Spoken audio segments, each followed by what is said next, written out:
start with the Robertson trade since it was first? Hold on. I just discovered a new feature. I just started streaming this on my channel too. I don't know I Oh, could do you that. could do that now? Yeah, I saw the thing in the top corner. It said, "Stream this Oh, broadcast." okay. I know why it's like that because I sent you the guest invite link instead, which apparently that's all we had to do instead of what we were doing before. But Do you want to send it to your Ranger Central podcast for Rangers Central channel, formerly Corepython? no, I'm just gonna stream it here just because Bet.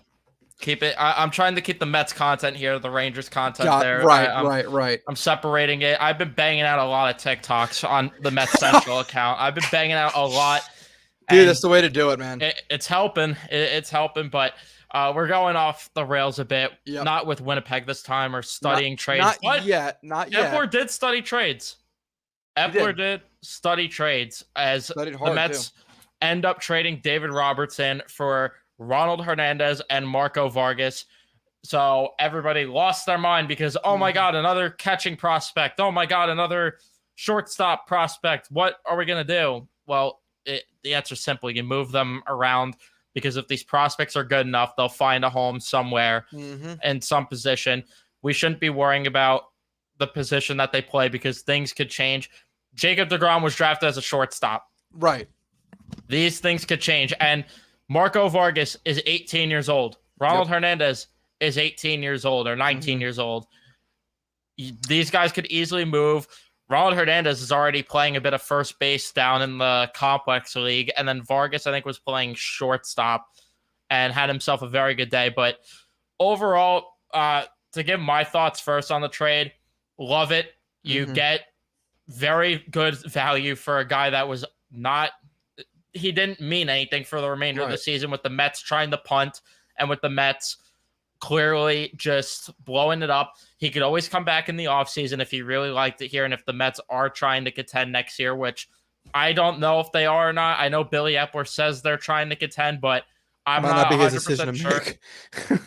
It's probably not going to be his decision to make. I don't know if he'll be around next year. No, he will be because they're going to want him just to pursue Ohtani. But David Stearns will be here to step over any decisions, hopefully, that Billy Epler wants to make. And if they're moronic, at least there's another voice in the room to tell him no. And a smarter baseball guy that is too. But when it comes to this trade, you get great value for a guy that wasn't going to come back. I know people thought, well, David Robertson should have easily fetched more considering the fact that he was arguably the best relief pitcher on the market. And they traded him too early before the deadline. My guess as to why they traded him early before the deadline is because if the Padres did decide, which it didn't matter now, but if the Padres decide to be sellers at the deadline, Josh Hader's value would have been way, way, way higher than Robertson's ever was. So I felt like that pushed the Mets to get this deal done as well. Plus, they see these two prospects all the time since they are within the division.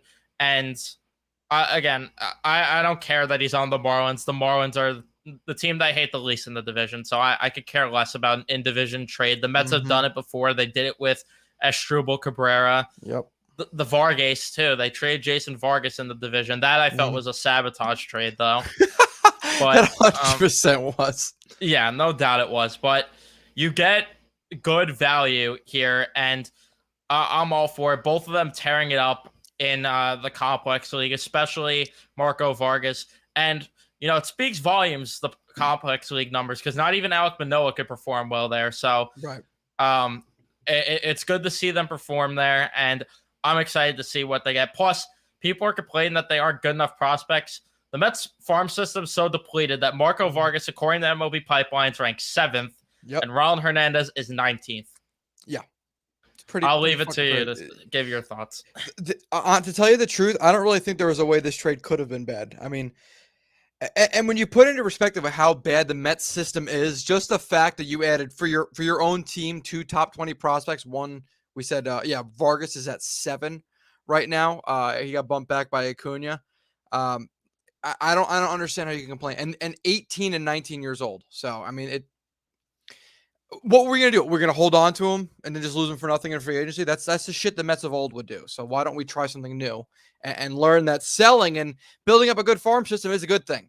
And like you said, dude, we shouldn't be caught up on that. He's a catcher. Bryce Harper was drafted as a catcher, right? Like I don't really think positions. Kenley Jansen too. Right. It's like I think we're getting a little too caught up on position, and I was too. As a knee jerk reaction, I was a bit too. But dude, we'll be fine. Keep selling, sell everybody. I hope the Mets are far from done. I'm hoping there's at least 4, 5, maybe 6 more deals that happen, and just bring in as many prospects as you can. They're like who's it that tweeted out yesterday that I don't believe it's De La Cruz, but one of the prospects that's just popping off right now wasn't even ranked in the top 100 2 years ago, and It was De La Cruz. that was He wasn't even a top 30 in the Reds organization. So like I don't know. I think everyone's getting a little bit too caught up in that. Oh, we should have got more. We should have got more. Yeah, that's great, but like it's also better than nothing, which is what it very well could have been with the Mets of old. So let's all be appreciative that this team was at least smart enough to recognize they weren't good. They weren't going to make the playoffs, so might as well build up a good farm system and really then become the Eastern Dodgers, and that you have a good farm system, and then you bring in players to build around your farm system. Then you bring in the Mookie Bettses of the world, the Machados, the later on when Scherzer came there, Trey Turner. Then you do all that stuff, but you need a baseline first, and I don't think the Mets had a good baseline to build around. No, not at all. And this core that they've been trying with since 2019 has just hasn't been good enough. They tried adding Lindor, didn't push them over the edge. Like they've tried tinkering with the core a bit, and nothing has worked. I know that they had 101 wins last year, but there was a lot that went into it, and that stretch at the end of August and September told you what this team really is about. And the wild card series too, it just told you what this team was truly made of, and it made all the sense in the world to sell. And I get that fans are not happy because you'd rather see them contend right now. You'd rather see them be contention. I know Steve Cohen gave the 3 to 5 year window promise, but I think he has thrown so many things out the window, because if in that press conference, he made it sound like he does not care about that window anymore. He's going to do what it takes to build this team the correct way now. I don't think he cares anymore. I don't think he wants to spend money anymore, as much money as he has, because it didn't work. It didn't work. And what do we talk about all the time when it comes to the Rangers too? Did something happen? Michael Marino just tweeted, sources tell Azuli Haran and I that amongst the teams in discussion with the Mets regarding Tommy Pham are the New York Yankees and Toronto Blue Jays. That I saw before we went live. And then according to Ken Rosenthal, the Dodgers and Astros remain in conversations for Verlander, but that's really not new information. We'll get to Verlander later, though. There's just so much to talk about that There's we're a all lot over the place. But like I was saying, yeah, what do we talk about all the time on the Rangers podcast with them? They rushed the rebuild. Yes. And that they need it. You look over across the river at New Jersey. They rebuilt the right way. They let their young guys take over, and then they tinkered around the young talent that they had. That's the way you're supposed to do it. That's the way 100%. You build a team with a deep farm system still, because look at a team like the Devils still now. They look at their farm system, but then if you want to go to baseball and say, okay, because someone might say, all right, well, what about a baseball example? The Cincinnati Reds right now. Look at them. They have a unlimited supply of prospects, it feels like right now. It's actually borderline ridiculous. Like even right now, as good as they are, and I don't mean to cut you off, as good as they are, I did this earlier and I already fucking forgot. In the top 100s on Pipeline, they have 4 in the top 100, which is more than average. Yeah, and the biggest example right now is the Baltimore Orioles too. Oh, God. Look at what they've done, and we're going to talk about how that would be great for a trade partner with Verlander later on. But the Baltimore Orioles are another team that built their team from within. They blew it up. They traded Machado. They traded Zach Britton. They traded all these guys, built up a ridiculous farm system, and they have 9 guys in the top 100 for the MLB according to Pipeline. 9 prospects. And the Dodgers, of course, are the biggest example. When they changed ownership, they didn't just spend money right away. They rebuilt the team, they got the prospect pool up, and they built the team correctly. And then, like you mentioned before, then they started adding their Machados of the world. They started adding Turner, Scherzer, all of those guys. They didn't just jump right into, all right, let's go spend money and see what we could do here. I think if Steve Cohen could do it all over again, he would retract that statement about them winning in 3 to 5 years. Yep. And he would also say, listen, I'm going to be here to spend money, but first there's a process to get there. We have to build the farm first, and then we could start opening the checkbook, and then we'll be ready to contend. Because if he just did that, right now we'd be looking at a very deep farm system for the Mets, and they would probably be a year or 2 away from contending, where if they add Ohtani this offseason while they're still in a rebuild, it's like, okay, Ohtani will still be good within 1 to 2 years. Where right now, if the Mets are rebuilding and they go sign Ohtani, it doesn't make sense, because Ohtani, by the time the rebuild's over, who knows if he's still going to be pitching? Who knows what the level he's going to be at is? So they have to just go through the process the right way. And I really just hope that they just go through with doing a full rebuild and not doing this retool crap, because I just feel like it's more the same, and you're not building the team the way that you need to. You're just not. They need to take a step back, and they need to build this thing the right way, like all the other teams in baseball have done and continue to do. And that, even if it's at the expense of trading a guy like Alonso, who would fetch you probably the biggest haul out of anyone on the team. Yep. You have to at least consider it, considering he's already 28. He's going to, in 1 to 2 years, if they're doing a retool and say they're back to contending in 1 to 2 years, he's already going to be 30 at that point, which isn't significantly old. And I know he came up at a later age, but I get that people value the home runs that he hits, but what separates him from Nelson Cruz with the low batting average and hitting 40, 50 home runs? Nelson Cruz gets passed around like a blunt. And right now he's not on a team, which, it would be nice to have a guy that could give you 40 to 50 home runs, but you could develop that at one point if you actually build your team the right way and you get superstar prospects and you draft the right way. It's a process to get there. Look at the Braves getting Ronald Acuna. The Nationals had Bryce Harper. They developed Juan Soto. They developed all these superstar players. It doesn't just happen overnight. You have to build the correct way. And 100%. I think that the Mets are finally headed in that direction, I hope, and they need to explore all options, because they should not feel obligated to keeping this core together. I went on a tangent. You talk now. No, you're 100% right, and I think there shouldn't be. Well, in my opinion, there's only one person on the roster that is absolutely upon no condition untouchable, and that's Alvarez. I don't think anyone else is completely untouchable. That goes for prospects too, because I'm not against prospect trades.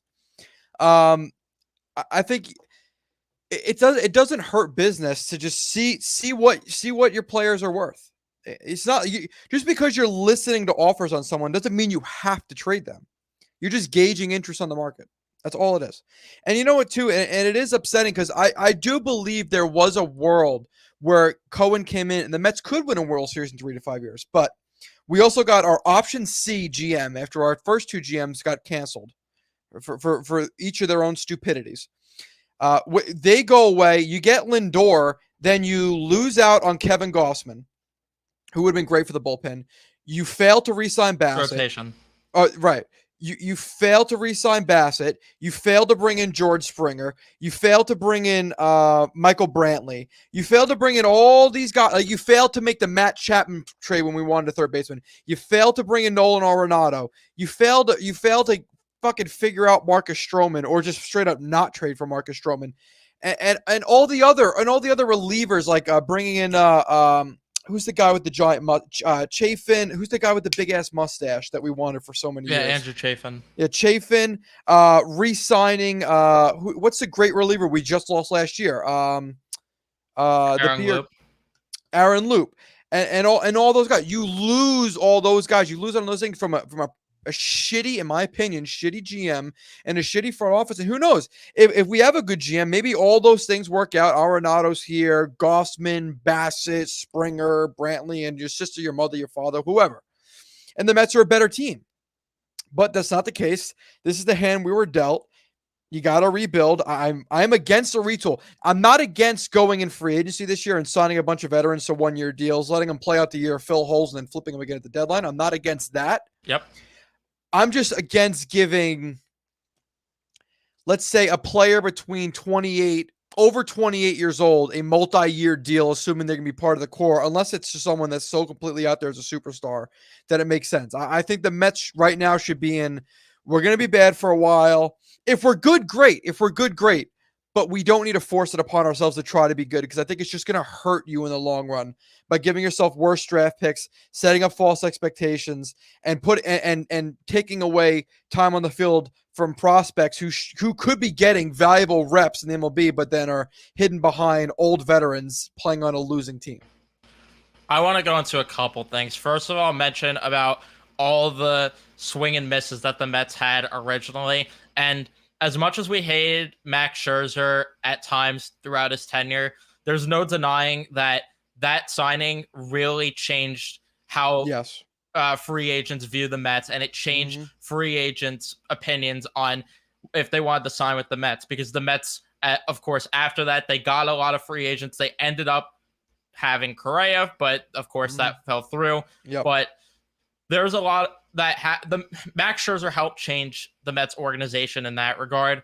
But then there's the other side, which I know people are trying to make this narrative online that what the Mets are doing is bad because they just paid all these guys, and what's going to be the incentive, even if these players get offered a lot of money from the Mets, what's the incentive to sign here if they're not secure to be here? Well, I think that narrative is stupid, because the Mets they suck.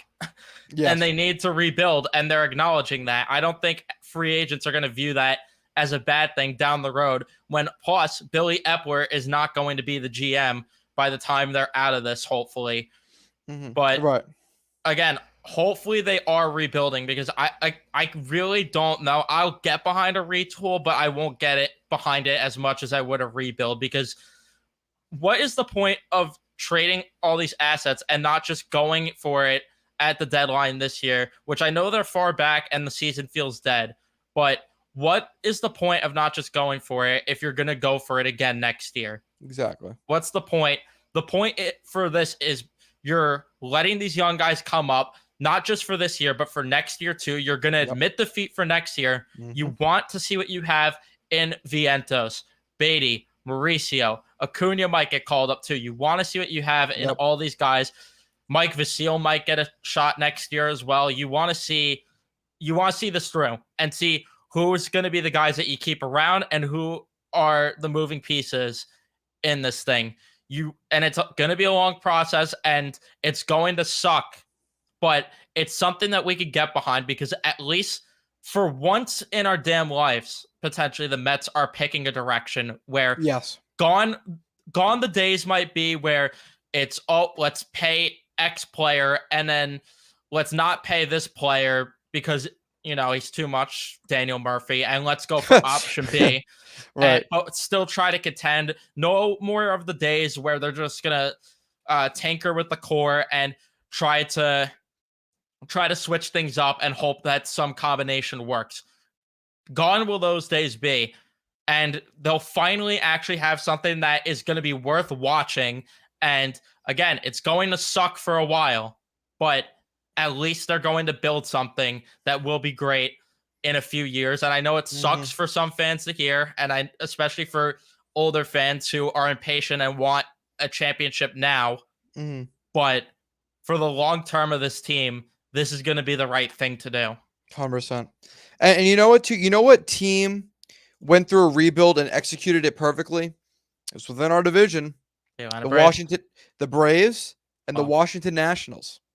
Yeah. People forget that they had Strasburg, Harper, Turner. They turn around, they get Juan Soto, they get all these guys, and it got them a World Series. So I think the Mets, you know what, too? If the Mets properly rebuild in the mid 2000s instead of trying to compete. I would disagree with that with the Nationals, to be honest. For me, that's kind of, I wouldn't say they rebuilt to get those guys. Harper wasn't on that World Series team. I know that they of course had Scherzer. Zimmerman was there for all those years, and then they of course developed Soto, but there was a lot of pieces where it was like, and Rendon developed with them, but there was a lot of meh in there. I mean, like Yan Gomes was the catcher of that team. They've signed Scherzer. Adam Eaton was in that starting lineup. Like they didn't have, they kind of struck the lottery with that World Series run there. 100%, but they still won nonetheless, and the Mets haven't done that in almost 40 years. Yes, and they developed two superstars also. Right. The Mets have never do. Never developed a superstar since David Wright. Yeah, who unfortunately was injury riddled his entire career. What could have been. But the Mets have got to go through a rebuild, and again, who knows what happens if the Mets properly rebuild years ago? Maybe we have Harper, maybe we have Trout, maybe we have Machado. If the Mets are 4 picks worse in the 2010 draft, instead of Harvey at 7, you have Machado at 3. So it just suck it up and suck for a while. It just might work out for you. It almost worked for the Rangers, but like we said earlier, the Rangers never properly rebuilt. They got lucky with 2 lottery picks. That's about it. It's about it. Yeah, because they didn't build the farm deep enough and they just got impatient. And I understand from their perspective where they had a guy that wanted to be here in Panarin, and then they ended up signing him. We're not going to get off the rails there with the Rangers, but the Mets are in a different spot where they had to be aggressive for Scherzer. They had to do... Yes. They had to move the sun and the moon to get this guy in the organization, because that's how bad the Mets have been viewed as an organization, that they had to basically bribe and move heaven and earth for this guy to come here. Took countless dinners for Cohen and his wife with him, took countless meetings, countless everything, and a lot of money on top of that to get Max Scherzer here. A lot of money. Yeah. And the Mets that's what happens when you're not a good enough organization. It's just what happens. And that's why the Mets need to take a page out of all these other teams' books, and they need to rebuild. And by the way, it looks like we have a report that I saw from Ken Rosenthal that it's looking like things are really shifting with Verlander, and he's probably going to be gone by 6 p.m. tomorrow, which I'm not shocked. Do it now. Yeah, do it now so we can get a reaction, but I'd imagine it's going to be done. It's going to be done by tomorrow. I really have a feeling it's going to happen tonight, the trade. Maybe tomorrow, and the only reason tomorrow is because Verlander might take time to consider if he wants to waive the no trade clause, and he'll probably meet with like Epler and Cohen to see the direction. But I could tell you right now, I think this trade is going to tell us what direction the Mets are going in. Because if Verlander waives that no trade clause, that signifies to me that the Mets are waving the white flag for next year. And that they told Verlander, we're going in a rebuild. We're done with this core, and this is what we need to do. Go win your ring somewhere else and contend elsewhere. Sorry, but that's just the direction we have to go in. But if Verlander declines to waive his no trade clause, that tells me that Cohen and Epler are selling Verlander, that next year they're going to try to contend. But I think even now we have the answer here. If the Mets are really this aggressive with moving Verlander right now, this tells me they're punting on next year. 100%. The free agent class is okay for pitchers. You have Urias, you have Ohtani, you have Nola, but Verlander has been solid enough, and you paid him a lot of money. You wouldn't just trade him if you're not punting next year. 100%. they're actively shopping him. To me, this says that the Mets are going in the direction of a rebuild. Absolutely. And then actually, just to bounce off of that, shit, I want to pull up the Mets. God, that light is just killing my eyes right now. I want to pull up who's actually even under contract for the Mets next year. Why can't I fucking find that? Well, either way, to your point, I mean, the only core players under contract going into next year, when I say core, I am near them putting that in air quotes at this point. But the only players you core-wise you have under contract next season, you have Lindor, Nimmo, Alonso, Diaz, and again, this is assuming Verlander goes, Senga, and McNeil. Those are the only guys I can, and of course the young kids. But like that's pretty much all you've got, under control, because everyone else is a free agent. Everyone else is gone. So get value while you can. Yeah, strike while the iron's hot. The Mets have a lot of money coming off the books, by the way, after this year. As of right now, they have 112 million coming off the books next year between Scherzer, Carrasco, who might be moved too if a team for some reason wants to take a flyer on him. If they could get anything, even a player to be named later for Carrasco, I will take it. Like Cano's seriously. money finally comes off the books. Escobar's off the books. Canna, Robertson, McCann, Vogelback, Flexen, and Pham. We're still paying Flexen because they reacquired him to get Trevor Gott. They took Flexen on. They're paying him so they could get Trevor Gott, and then they cut Flexen. I hate this team so much. Yeah. But I'm not worried about the money personally, because as fans we can't be, and Cohen was willing to spend the money regardless, so I didn't mind. But 112 million, it's a lot of fucking money, dude. That's a lot.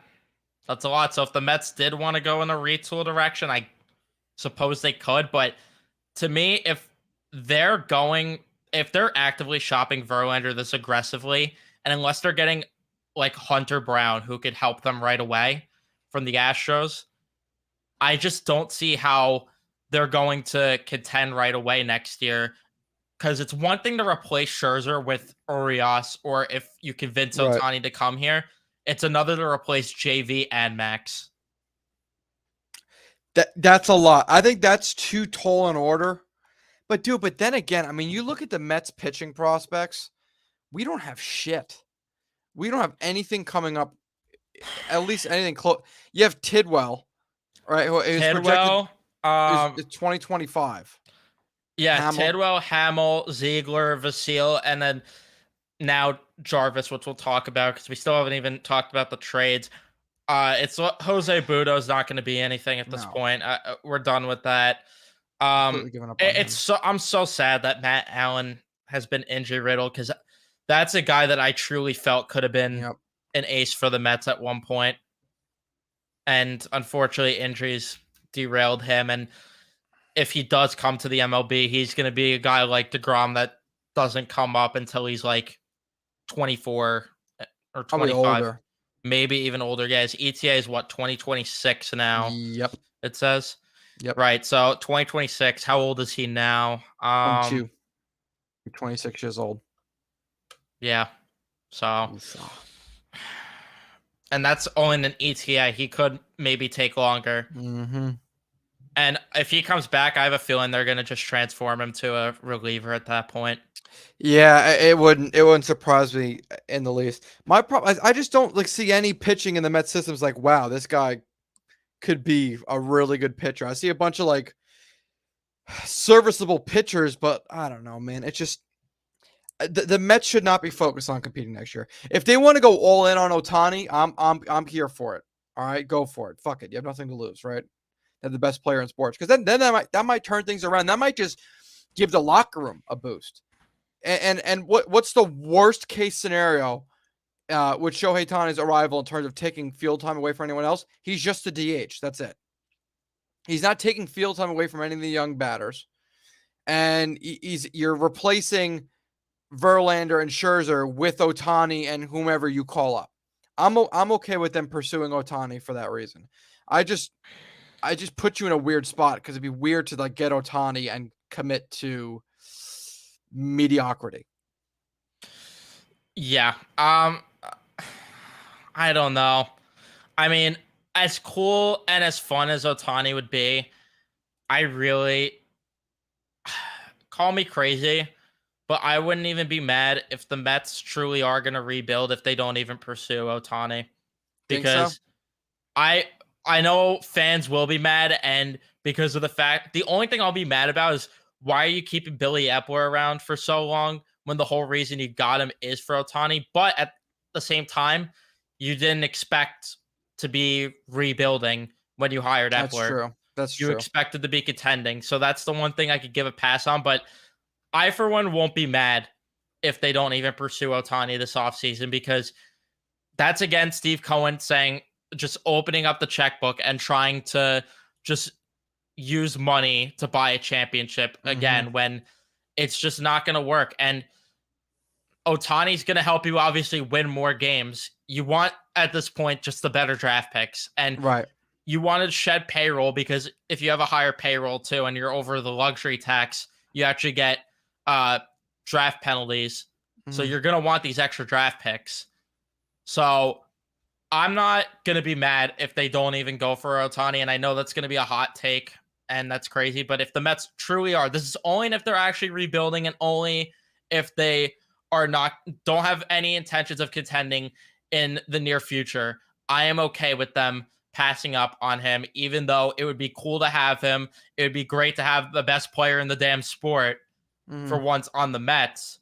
But even then, if they do pursue him, I don't see him coming here. You cannot tell me Yeah. you sell him on a retool slash rebuild.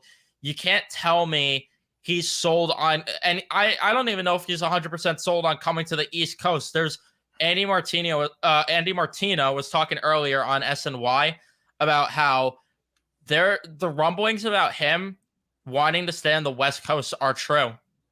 They're true, God. that he most likely wants to be on the West Coast. Dude, if he signs with the Dodgers, I don't know what I'd do. Oh, he's going to. He's going to, because the only thing in the Dodgers' way was the Mets. And if the Mets are tapping out, which I'm sure they'll give an offer, but I don't think they're going to be as aggressive as they originally were.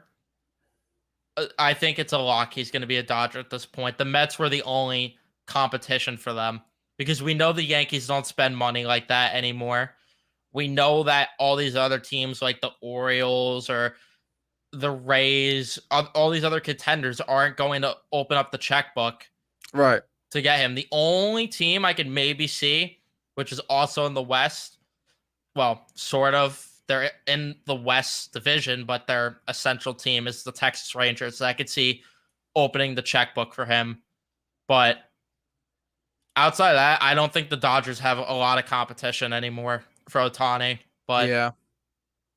we'll see. Of course, I could be wrong. At the end of the day, I'm just an idiot on YouTube talking. So well, I there's nothing that I know that says any of this, but it just makes sense if the Mets aren't. Because why would you trade Verlander if you're intending on turning things around again and contending next year? No, you're right. It's just kind of sad, man, because I just hate how the turnaround was for us, like going from how we felt 4 or 5 months ago going into this season, like talking about having a trip, like going to see Mets games together, to like I wouldn't fucking go to this game if they paid me to watch them play. Like it sucks the way things worked out, because this really was. We were all excited. Like I'm not gonna lie, I drank the Kool-Aid. I fell into the trap. I was fully convinced the Mets were gonna be a good team, and just sucks that this is where we're at. But dude, just sell, just give it up. Yeah, because that's another thing too, that I don't want fans to act like I'm happy that they have to rebuild. I'm Mm. obviously pissed off that they are in this spot, but at least I could look at it in a bright way and be like, all right, at least we're getting a direction, and Right. at least we'll be good at some point because we're gonna do this thing the right way. Where in years past, a rebuild for the Mets, like they didn't. They what They didn't had do it. Ahmed Rosario and Dominic Smith in the pipeline, and That was the it. list pretty much ended there. Yep. And then those guys didn't end up being anything. For the guys that are shitting on these prospects that we're getting, those guys didn't really be much. And the guys that weren't even hyped up, and Pete Alonso and Jeff McNeil, ended up being Correct. the guys to stay. Right. And Exactly. another That's example, a great if you want point, to, dude. another example, if you want to, the Mets traded what's his name? That catcher to the Pirates who just got called up recently. I forgot his name, but they traded him to get Joey Lucchesi, part of a 3-team trade. Oh, you've put this in our group chat, dude. Yeah, he was a player to be named later. Mm-hmm. That's what he was listed as in the trade. And then he ended up being the Pirates' number 1 prospect or number 2 prospect this past year. And the Pirates have a deep system, by the way. Ended up jumping up that high for a guy that wasn't even supposed to be anywhere near that. Exactly. Well, dude, even Things could happen and even change. DeGrom, and I just went back to double check it. The highest DeGrom was ever ranked in the Mets system was number 14. And he's barring injuries, he could have been considered the greatest pitcher of all time. So I'm not sold on the whole prospect rankings thing. Yeah, it's nice to have a high number of prospect, like with high level prospects, but I don't want to get totally stopped up on it. And I am a fan of quantity right now because the Mets have no quality at all, so you might as well get the quantity. Keep throwing shit at a wall and see what sticks. Agree. Completely agree. Also, another thing that I'll say, Ahmed Rosario in 2013, I don't know how old he was, but I'm sure he was still a teenager in 2013, was ranked 20th in the Mets prospect pool, jumped up to number 1 at one point. Who's this? Ahmed Rosario. Yep. If you look at some of the guys that are the top prospects, look at where they are now. Where even are they? Does anyone know what Gavin Cecchini's doing these days? Rafael Montero got moved to the bullpen after being a top prospect at one point. Michael Fulmer, what's he doing these days? Being a relief pitcher. That's what he's doing. Mm-hmm. Hanser Robles, I don't know if he's even in the league anymore. Probably not. He's pretty trash. These prospect rankings do not mean anything because then on the other side of it, like you mentioned, DeGrom was ranked. I'm looking at 2013 just as an example. DeGrom was ranked 12th. All the way down at 12th. Ahead of him was Harvey. Steven Matz was ahead of him at one point. Syndergaard. Yeah. Ahead of DeGrom. And I think DeGrom's rating was a 55. Yeah, and you hope that the Mets get better at this drafting thing too, because, like, in the top 16, you had Matt Dendecker at one point. Like, I saw Kirk Neuenhuis's name on there, and I almost I see Kirk Neuenhuis at 11 right here. Pissed myself. But yeah, this is what we were working with, dude. Things can change. Guys jump up and down these rankings. It's not set in stone. Brandon Nimmo in 2016, who is still on the team, got paid a lot of money. In 2016 was ranked 5th behind Steven Matz, who sucks, Dominic Smith, who sucks, Ahmed Rosario, who will probably be fixed by the LA Dodgers, Gavin Cecchini, who's not in the league anymore, and then you have Brandon Nimmo at 5. Dude, Kevin Plawecki was our number 1 prospect at one point.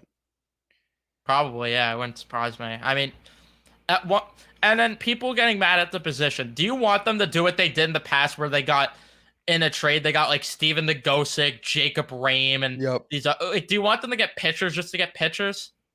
No. That's not how this works. It's not.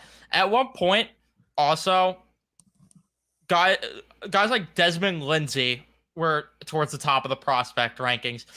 You know who? I'm looking at 2017. You know who was ahead of Brandon Nimmo? Oh God, can I guess? Rosario 1, Smith 2. Who do you think was 3? And this is what year? This is 2017. So would it be Plawecki? No. Pilecki was already established in the league by then. Well, careful how you say the word established. Well, sort of established. He existed. He existed in the league. He had a jersey number. That's about it. He had a jersey number and was And batting like dildo in his 128. locker. Yes. And a dildo in his locker. So we're talking number 3 in 2017. This one I don't know if you'll get, to be fair. And Give if me you a want to hint. keep guessing, you can. He was part of a trade in the 2018 offseason. That brought in. Well, that would probably give it away, but he was I part of doubt a it. trade that brought. He was part of the trade that brought in Edwin Diaz and Robinson Cano. He was our number 3. Yeah. Kelnick was. No, Justin Dunn. Kellenic was not there yet. Justin Dunn was ranked 3rd. And What? he is not even in the major leagues, and he struggled in Cincinnati last year. And the fact that he got traded to Cincinnati, too, he was part of the Luis Castillo trade. Another thing. Other guys ahead.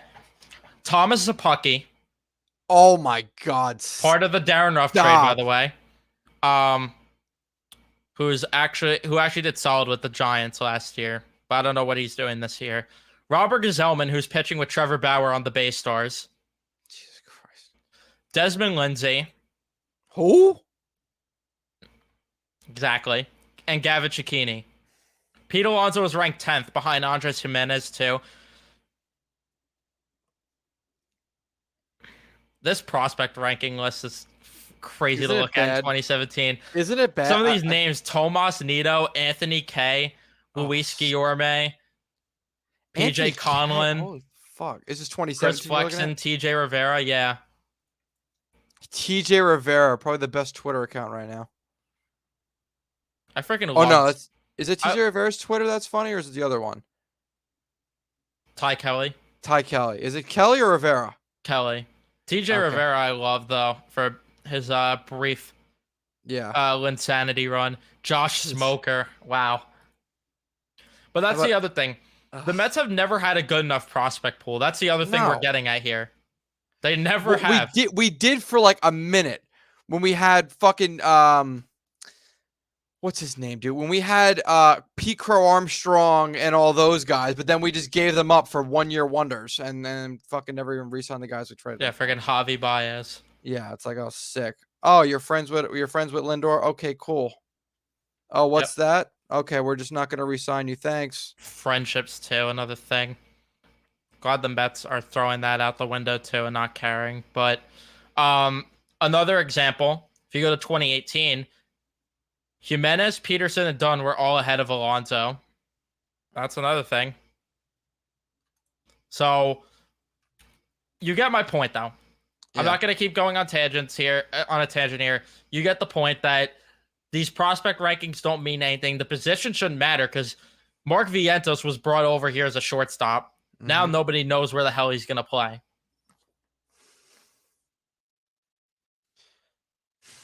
So for anyone that's concerned about position, rankings, anything, you shouldn't. Yeah, I wouldn't even think about it, to tell you the truth. Be wasting your energy. Just see how they develop and watch it through. Just watch it through. That's all we could do at this point. Dude, and then what the fuck? Hold on, finish your point, then I gotta ask you a question. I was just gonna say, hopefully, then they're bad enough to draft high for once and get some real blue chip prospects on their own. What were you gonna say? So, go to the 2020 Mets prospects. Okay. What happened to Junior Santos and Robert Dominguez? Our number 11 and 13 prospects. Santos is still in the system. He dropped. That's another thing. Again, these guys shift around. Right. Santos dropped all the way down to 21. in the system for the Mets. Okay. But And then Dominguez, I can't even. He hasn't registered an MILB game since 2021. I'm not sure what happened to him. If I had to guess, injuries Yeah, is what good point. affected him, but I'm not entirely sure with that. He had a pretty good write up for him. I was just looking through it. He had a really nice write up. Called him a steal. Yeah, Alex Ramirez. Yeah, there's Ramirez. but with the pitching prospects too, I'm glad that the Mets also added one, or no, they had two actually in the Escobar deal. Which one of them isn't? I don't think he's ranked in the top 30, but the other one is at 22. Who But is that? landed. I don't Yep. even know how to say his last name. No, I know who you're talking about. Yep. Marsox. I don't know, but regardless, he's struggling in Double A right now. That's the only thing I could say. But at least again, you're building up the farm, and worst case with these guys too. At some point, you trade them to help you get better. Exactly. Prospects are weird in the MLB. It's not like the NHL where it's just straightforward that the guys that you usually draft in the first and second round are automatically your best prospects. These prospects could come from anywhere. Yep. They could come out of nowhere. Some They of them. could go. They could be Cotton Eye Joe. You don't know. They'd be Cotton Eye Joe. A prospect that I recently learned about, and by recently I mean this morning, that because I was just randomly scrolling through the Mets prospect rankings. A pitcher that I think is under the radar in the Mets system is Cjethsyt. That's a guy that I'm interested to see how he develops. He's having a very good year in Double A right now. What's his line? In 8 starts, he has a 2.72 ERA. He's walked only 7 batters too in those innings. He's allowed. Wait, what?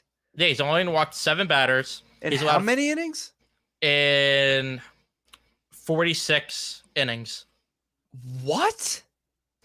He has 53 strikeouts, which you'd maybe like the What a strikeout numbers ratio. be high. Holy shit. 33 hits against him, 4 home runs against him, which is not bad for 46 innings at all. Hitters are hitting 201 against him. Those are elite numbers. He has a .86 whip also. So he's the ace in Double A.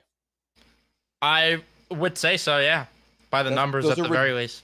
Ridiculous numbers. And he was doing even better in high A ball this year too. He was doing so good that they promoted him. What was his high ace? I'm just for shits and giggles. 2.28 ERA. This is in 6 starts, 23 and 2/3 innings. He had no home runs against him. Only walked 4 batters. 27 strikeouts. Hitters hit 176 against him, and he had a .80 whip. Yeah, okay. Dude, keep an eye on that guy. What is he ranked right now in the Mets system? 30th. I can tell you right now, this guy's going to jump up the rankings next year on the pipeline. We'll probably see him in 24. That ETA is probably dead on accurate. I think we might see him. Maybe the Mets get desperate and they call him up this year. I would be fine with them. It's not impossible. Love for them to just over marinate him and let him work in the minor leagues for the remainder of the year. But I can tell you right now, next year, if he's not a graduate of the prospect pool, he is definitely going to be in the top 20, top 15 for this team. Dude, I hope so. I think so. I mean, with those numbers, I wonder where Baseball America has him right now because they do their midseason updates. Pipeline doesn't do midseason updates. That's right. Let's see if I could find a midseason. Yeah, Pipeline has Jose Butto at fucking 16 on the Mets. That's embarrassing. Let's see if I could find at least somewhere that has a midseason prospect ranking. The Mets. Somebody leaked their Baseball America's midseason prospect rankings. Really? Yeah, somebody put it in an article. That link. Where do you think Cjethsyt is now, according to Baseball America? Is he top 15? Oh, he's top 15. Is he 8? Close, ninth. Oh, damn it. I should have just said 9. Yeah, that sounds about right. If he's putting up numbers like that, those are ridiculous. Those are video game numbers. Yeah, he's killing it. Why can't they just do like I don't understand why they can't just team up with Baseball America to have them update the pipeline. Seriously. Do you have the whole Mets 30 on Baseball America? Yes, and there's Can you a go through it? bit of a surprise. By the way, this is without any of the trades that they made. Can you So go keep that in mind. bottom? Can you go from 30 down to 1? Yes. Okay. Nick Morabito, I don't even know who this is. Yeah, no, not him. I'm gonna go to 25. Okay, yeah. Jose Budo, Yeah, that's about right.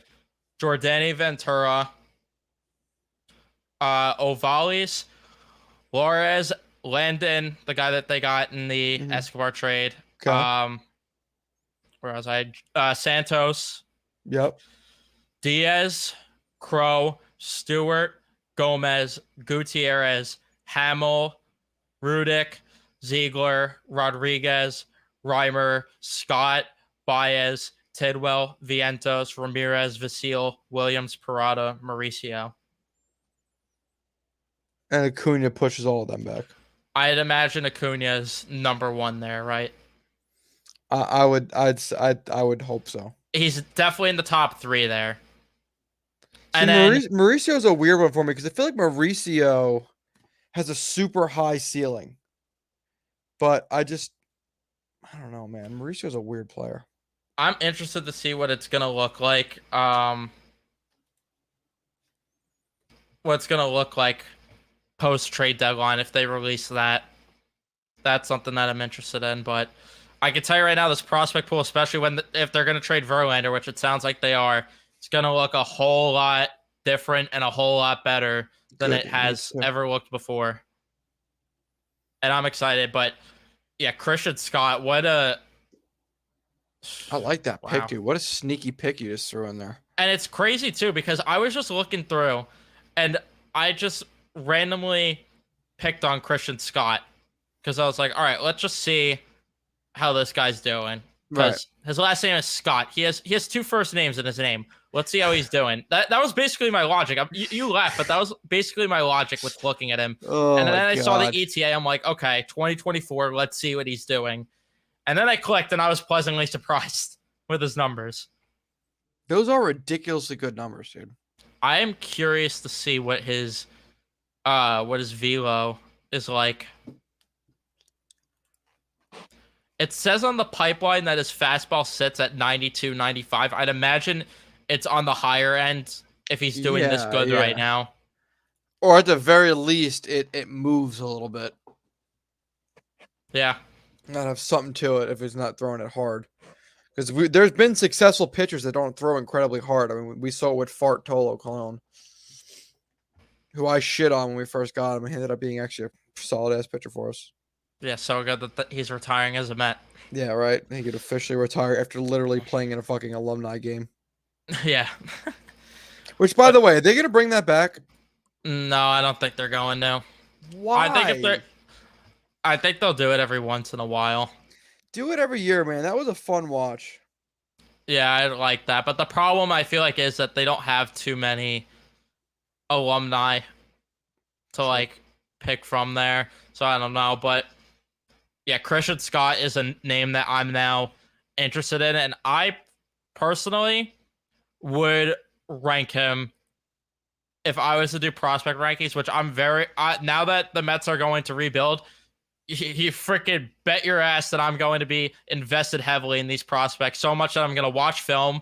I'm going to watch their highlights. I'm going to watch everything, and I'm going to end up having my own rankings. Just looking at the raw stats, though, and looking through at some highlights, Christian Scott, for me, is my number 1 pitcher in the Mets organization, personally. After that stat line you read, yeah. The only pitcher I would consider maybe putting ahead is Blade Tidwell. Because he's closer to the MLB? No, just because I think he has potentially a higher ceiling. Tidwell is expected to come up in 2025. He just got promoted to Double-A, so we'll see. He looked very good in High A this year. not as good as Scott did, but he's the only pitcher that I'd argue. I know people are very high on Mike Vasile, but I'm not as high on him as most people are personally. I think Christian Scott is going to be. I think he's going to be a solid piece for this team, and that's again another reason why you take a step back next year. You see what you have in these guys. It costs you nothing. Yeah. As a matter of fact, you save money by doing that. Not that that's maybe even in Cohen's arsenal saving money, but like if you wanted to. It sounded like during that press conference he wants to. So yeah, well, because he's probably losing money on this team right now with how bad they're playing. Exactly. The only downside with pitching prospects is they always come up older, or at least in the Mets system, it seems to be that way. Because which is not always a bad thing, right? Like, I would rather them be over marinated and ready. Me too, but either way, pitchers usually take long. Like that's a common trend in the MLB. All these guys are 24 right now. Tidwell's expected to come up when he's 24. He's 22 right now. Hamill's 24. He's still not even up. Ziegler's like the one exception right now in the organization that might come up at a younger age. How old He's is expected Ziegler? to come up in 2 years. He's 20 years old right now. Oh, okay. All right. So that's like the one exception. But even then, we need to see more from him. He needs to play beyond A-ball, and he's not even doing that great in A-ball right now. No. So we'll have to see more from him for him to even prove that. But Diaz is 19. He's expected to come up in 2025, so that could be another exception. But again, another guy where he needs to prove more because he's struggling in A-ball right now. The guy they acquired, Justin Jarvis, is 23 already. Jose Budo didn't come up until he was 24. Probably should have stayed down. Yeah. Santos is only 21 still. He's been in the league, though, for quite a bit in the minor leagues. But, yeah, I mean, these guys end up coming up older anyway. And for anyone writing off Matt Allen anyway, I mean, 22, he's still young. Yeah. There's still time there. I don't think that's a guy you should be writing off. And you know what, too? You'd rather him get these injuries out of the way while he's young, get everything fixed up, ready to go, let him pitch to his best ability, get healthy, and come up as a superstar at the age of 26. Wasn't DeGrom 25, 26 when he came up? Exactly. So I'm okay with it. Yeah, I'm in agreement there. I'm definitely in agreement. But we didn't even get to the Scherzer trade itself, which we'll get into that. The Mets ended up eating half the salary there too. I think even a little more in the Scherzer trade as they got Luis Angel Acuna, the brother of Ronald Acuna, which we can't expect him to be that good, that level. If he is, obviously freaking great. I'm not going to be complaining. I'm not going to. Yeah, we're going to be the last two complaining. And we will be there. Oh, we will be there. We will be there. And that when that to say that it would be okay. It'd be okay. I'll say that. It wouldn't be the worst thing for the team if they got, a Ronald Acuna of their own. That wouldn't be too bad, an okay player. Just to have around. Yeah, right. Like take the occasional at bat. Yeah, like comes off your bench maybe every once in a while. And if you're putting him in the lineup, you hit him ninth, Right. He comes up to be the right-handed bat when Daniel Vogelback's coming out of the game. Or you put him on the bases because he could steal. He's like Billy Hamilton. He could steal bases. Right. But in all seriousness, this is a prospect to be excited about. That's for damn sure. He's 21 years old. People are worried about him being too short. But to that, I say you're stupid if you care about that. I'm sorry you do. But he's 5'8", listed at 5'10" elsewhere, listed at 5'9" some places. So his height listings all over the place. But according to Pipeline, he's 5'8". And his swing looks very similar to his brother's, which is definitely exciting. We'll take that. Yeah, we'll definitely take that. And we will definitely be there for his MLB debut. But hitting 315 right now in Double-A with a 377 on base, 453 slugging, 830 OPS, and just casually has what, like 40 stolen bases? Yeah, 42 stolen bases. It's ridiculous. It's okay. I've seen quicker guys. I've seen Billy Hamilton walk this earth, or run this earth, I should say. So, not bad. But 51 RBIs on the year, 25 doubles. He loves a good double. Yep. I'm very excited for this. And the fact that they got this good of a prospect for Max Scherzer, who seemingly is cooked right now, Yep. definitely excites me. I say this, but then he'll win a ring in Texas and kill it. But and then we'll all look like assholes when we LOL'd at Jacob deGrom going to Texas to chase a ring. Yeah, we will. But apparently there was more than just that went into DeGrom's decision, which I still feel like part of that is because of Scherzer. So that is pretty funny that Scherzer's there. But, dude, don't you feel like they would have asked DeGrom first, though? No. How fucking funny would that be? I don't think.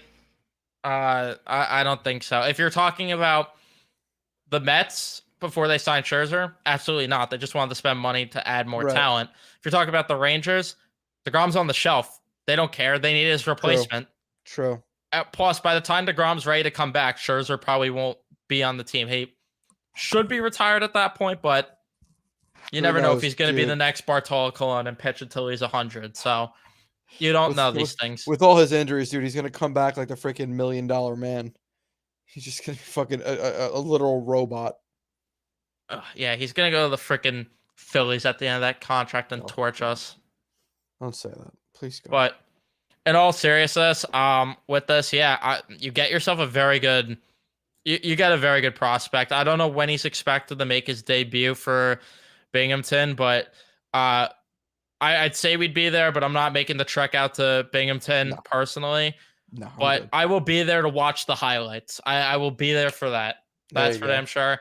I'm excited about this return, and I'm even more excited. Well, not more excited, but I'm also excited, I should say, for the Mark Canha trade, where they ate money there too, but they get Justin Jarvis, who is ranked according to the pipeline 30th in the Brewers system. Comes here and he's ranked 13th. Yep. Which I tweeted out when they got him. I said it, that watch him be in the top 15 coming over to the Mets. And sure enough, he is. Yeah. Convincingly. Sure enough, he is. Yeah.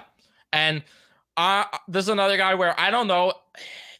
To me, I think his ceiling is a back end of the rotation guy, which is not bad at all for Mark Canha. Platoon outfielder / first baseman, and you get that type of pitcher, I'm not complaining. Plus, if that gets you away from, if he's the bar's low, be better than Carlos Carrasco if you're a back end starter. You're not asking for a whole lot. I think you and I might have a chance to do that.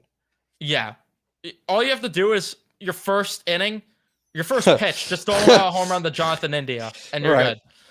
But with Justin Jarvis, I think he's going to be more of a swingman or a bullpen guy.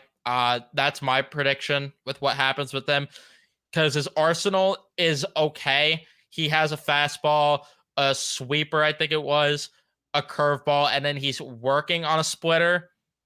So he's trying to develop that, which would probably indicate if he's trying to have 4 pitches, he wants to be a starter, but it doesn't always work that way. So you could always see him just master those 3 pitches instead, which I think that's what they should do, and they should just make him a bullpen guy instead, or a swingman type guy that will eat innings for you, which still is not bad yet again for a guy that wasn't going to be here by the end of the year and was a platoon outfielder. And to be honest, Mark Canha, if he wasn't playing the Phillies, was kind of he wasn't really anything more.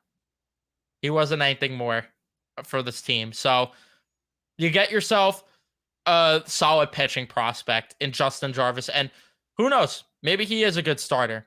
Maybe he is, but we'll see. I think that it's another smart move for the Mets. It's better to get something than nothing, like we've been saying, and they got something and said nothing. So that's all we could ask for. And then, of course, we're still waiting for Tommy Pham to be traded. He's linked to the Dodgers, Yankees, and the Blue Jays right now. Am I missing a team? For Pham? Yes. It was Mike Mayer, Yankees, Blue Jays, Dodgers, and Twins. Twins are an interesting one. I don't know what type of return he's gonna get. I think he'll get a better return than Canna Yes, 100%. because he's a bit cheaper, I believe, and because of course he's having a better year. So you're probably looking at a top 20 prospect in a pipeline. And looking at the Blue Jays pipeline right now, just like looking at numbers strictly, if I go, I'm going to look in the 20 to 15 range because I think that's a Yeah. fair area to look at. Um, at 20, they have Manuel Beltre. He's not doing great right now in A ball, but I don't know what it'll end up being. He's only 19, though, so he could always develop. Leo Jimenez is ranked 19th. He's having a very solid year in Double A. Nothing too crazy, but his average is good. But his OPS is a little low. Not too low though. I mean, I would take a guy that is hitting 286 with an 818 OPS in Double A for Tommy Pham right now. 100%. Another shortstop, second base. What are we gonna do? Oh no, but. Oh, God. I would take Leo Jimenez. He's only 22. He's expected to come up next year. Then you have Spencer Horwitz at 18, but he's up there in age. He's played 3 games with the Blue Jays, so he's had a cup of coffee. He's already 25, though. First base prospect, I'd imagine that they'd stay away from him, despite him having very good numbers in AAA, unless they view him as a better defensive first baseman, and then they just make Alonso a DH. But not impossible. Or if they replace Vogelback, who Vogelback might be traded too, they end up having Vogelback out of here, and then that's your left-handed DH. Then you have this one. Met fans would get a laugh at if they trade for him. And Manuel Bonilla. His last name is Bonilla. Well, maybe let's avoid that one. But maybe just steer clear. But he's 17 years old, so he could have a high ceiling. He's not tearing the ball off tearing the cover off the ball in rookie ball right now in the complex league, but he's doing okay right now. And then you have Adrian Pinto, who is a second base, shortstop, outfield prospect, so a lot of versatility there. Short guy, he's 5'6", weighs a $156. Also 20 years old. King. Yeah, short king, indeed. Not doing great in single A. And then you have Desan Brown as to cap off the top, or the 15 to 20 range there. 21 years old, an outfield prospect who in high A ball is not putting up the best numbers. So obviously my favorite prospect out of that range would be Leo Jimenez, just by the numbers and the fact that he's in Double A too, putting up those numbers. That would be a good add. And I think he'd be higher. Well, he obviously would be higher in the Mets pipeline. And any prospect would be higher in the Mets pipeline. Yeah. And then with the Yankees pipeline, Matt Sauer, not Michael Sauer, 24-year-old pitcher. If the Mets wanted to add another pitching prospect, he's in Double A, not doing too bad. 3.86 ERA. He's a 1.25 WHIP, so definitely is walking guys, but wouldn't be a bad add there. Anthony Hall, an outfield prospect, 22 years old, left-handed bat, doing pretty decent in A ball, hitting 275, 844 OPS in how many games is that? 55 games, 8 home runs, 9 doubles. Wouldn't be a bad ad either. Tyler Hardman, third base, first base prospects. And then you have Luis Serna, pitching prospect, not doing the best. And yeah, I mean, I could keep going with all the guys, but regardless, they're going to get someone decent for Tommy Pham. Yeah. I think the main thing that we should obviously discuss is what they could get for oh wow, as we have a report that could involve Verlander here from Michael Marino, that the Mets are they think highly of Dodgers pitcher Emmett Sheehan. Not Ed Sheeran. Emmett Sheehan. Not Gavin Stone. No. Apparently, we're in love with the shape of him. In Emmett Sheehan. So. I'm gonna shoot myself with a Nerf gun. With a Nerf gun. Yeah, with a Nerf gun. With a Nerf gun. That wouldn't be a bad ad though. I would love. No, it wouldn't be. Where is he ranked right now? Again, I know that we just went fifth. on fifth. Or no, sixth for the Dodgers. Okay, that's actually not bad. Oh, welcome, JoJo. You coming in right as we're wrapping up. Oh, great. Perfect timing. Still right into the Mets. Oh, let's see what happens here with the you have your AirPods. Plug in. Unplug it in. Why are people so upset or so against trading Verlander? Because they want the team to contend next year still. It's just that simple. Just get rid of them. I agree. But to get back to Verlander, so now apparently they're interested in that. So he would be part of a Verlander package, which would be huge. I would be very good. I'd be more than okay with that. I obviously love Gavin Stone, but Oh yeah, Sheehan wouldn't be bad. I personally am high. I know people aren't on Ryan or River Ryan. I'd be high on him being part of a package. And then who is the other guy that everyone wants and I would love, but I don't think it's gonna happen. Andy Pages is definitely the dream to get.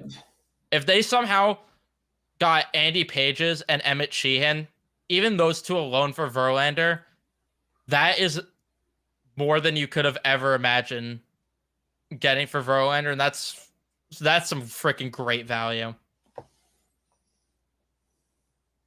I'm for one against trading Verlander back to the Astros. Yeah, I don't think the Astros have enough in their system to make that worthwhile. I agree, unless they're getting their number one ranked prospect in Drew Gilbert, or they're getting their number two in Jacob Melton. I'm not even really. Then, dude, we need pitching help so bad. I'd be willing to take a lower ceiling pitcher at this point, I think. And that might be a dumb thing to say, but I just think we need pitching that bad. Yeah, I'm with you. That's why I think that they're gonna really push this to happen with the Dodgers or the Orioles. If they could make this trade, with the Orioles, Twitter.com. that is the perfect trade partner for Yeah. the Mets. Because you could add DL Hall. That would be a good pitching prospect.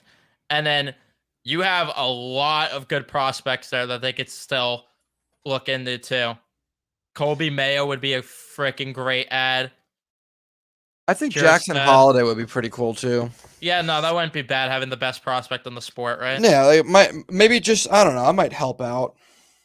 Yeah, wouldn't be too bad, but No, just to have a body.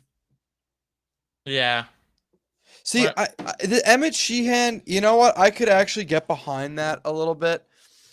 I just there's not really a higher ranked pitcher out there that on a team that's buying, unless you trade him to the Braves, but I don't think they're buying a pitcher right now. And you can get the Braves. There was a report that the Braves are linked to Verlander, but I don't see the Mets making a deal with the Braves. No, unless you get an arm and a leg. Yeah, unless they're offering like two of their top 5 prospects, I wouldn't trade him to the Braves.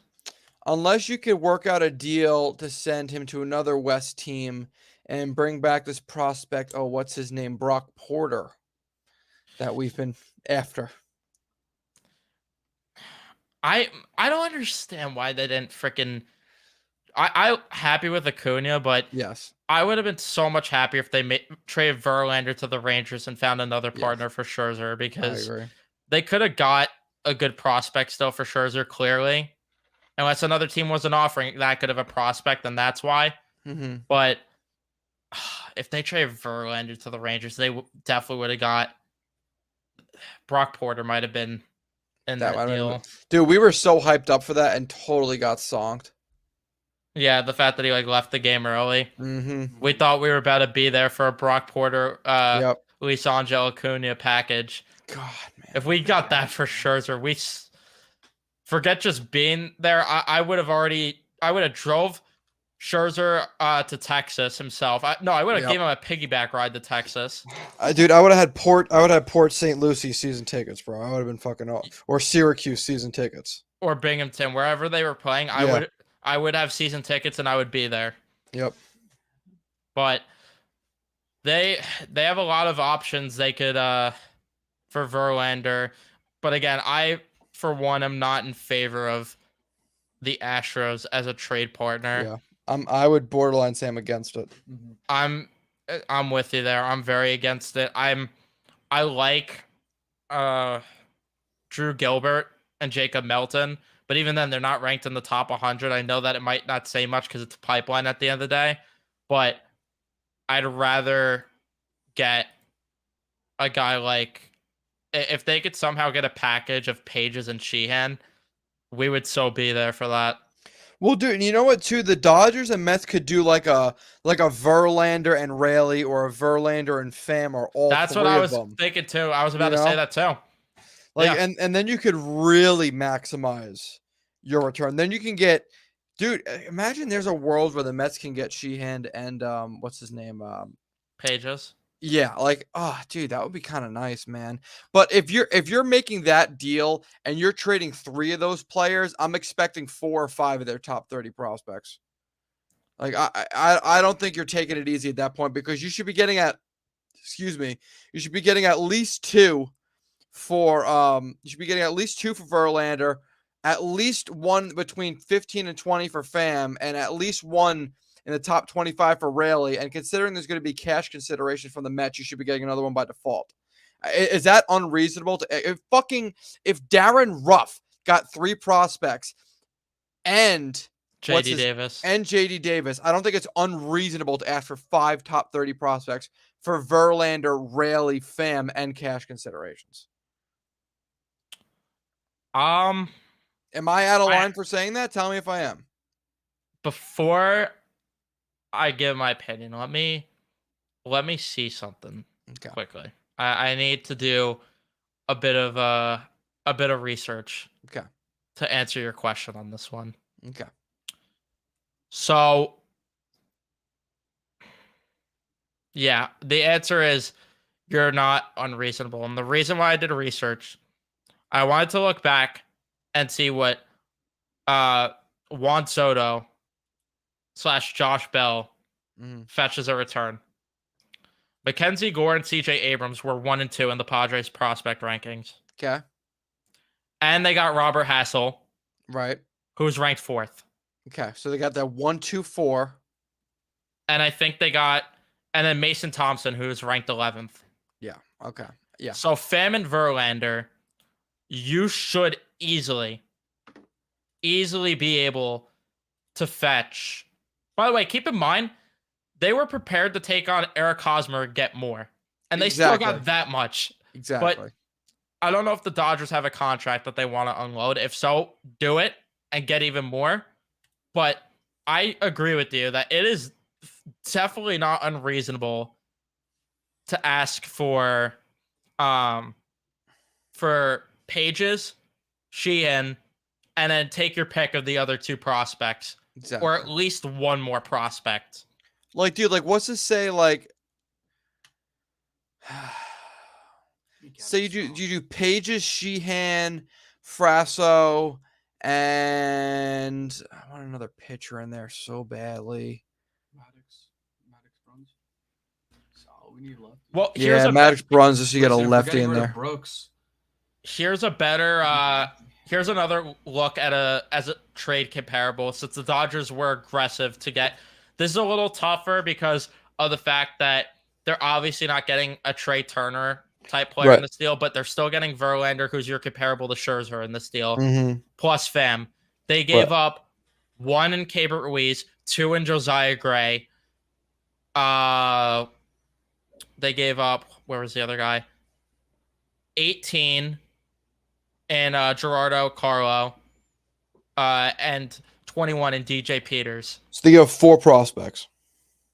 Yes, 4 prospects. So I think your good middle ground is Pages, who's 5th, Yep. Sheehan, who's 6th, and then you get like 20. I'm just throwing a random number out there. I'm not saying I want like exactly the prospect that's there. 24 and 27. Right. And all those guys are probably in the Mets top 20 because of how bad our farm is. If the Dodgers really, really wanted to be super aggressive and the Mets wanted to go balls to the wall too with this, fuck it. Package Verlander, Pham, and Raley, since Raley's on a very cheap deal. Yes. Package them all together. Get as much as you can from a farm system that is insanely talented. Yes. Because then you're looking at an even better return. You're probably looking at Sheehan, Pages, and then you could even ask for maybe another top 15 prospect in that deal. 100. I'm saying Nick Frasso, and throw in the lefty, Ronan Kopp or something like that. Give me a lefty in there. Where are those guys ranked? So I could look. So Nick you Frost have is 8th. Okay. Yep. So you go 6. You get 6. I'm sorry, 5, 6, 8, 5, 6, 8, and 17. Yeah. Or 5, 6, 8, 26. We'll take Justin Robleski just to get a lefty in there. Yeah. I don't think that's unreasonable. No, I don't think we're asking for, anything that's like, I don't think that's a demand by any means. We're touching their number 5 and number 6. That's what's going to hurt.